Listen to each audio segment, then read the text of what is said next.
ఖమ్మం జిల్లా కూసుమంచి మండలంలో కేంద్ర బృందం సభ్యులు కేపీ సింగ్, మహేష్ కుమార్, శాంతినాథ్, శివప్ప పర్యటించారు. ఇటీవల వచ్చిన వరదలపై తెలంగాణ ప్రభుత్వం కేంద్రానికి లేఖ రాయడంతో ఇక్కడ పరిస్థితుల్ని అధ్యయనం చేసేందుకు కేంద్ర బృందం వచ్చింది.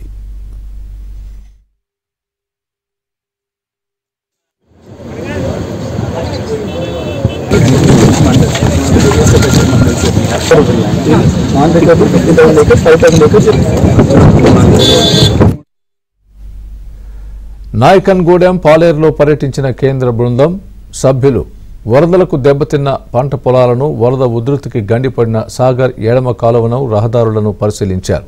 పొలాల్లో రాళ్లు, ఇసుక మేట వేయడంతో పంటలు సాగు చేసే పరిస్థితి లేదని రైతులు వారికి వివరించారు. ఇప్పటికే పెట్టుబడులు ఎకరానికి 30,000 వరకు అయిందని, ప్రభుత్వం ఇచ్చే 10,000 సాయం సరిపోదని సభ్యుల ముందు రైతులు ఆవేదన వ్యక్తం చేశారు.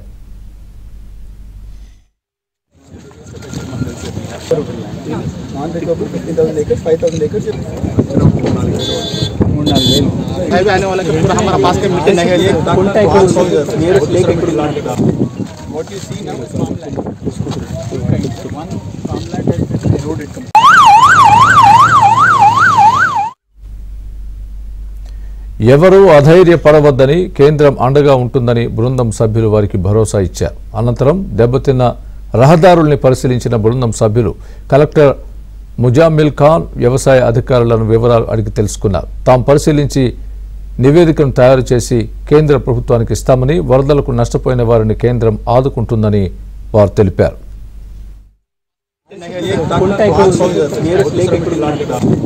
What you see now is farmland. One farmland has been eroded completely.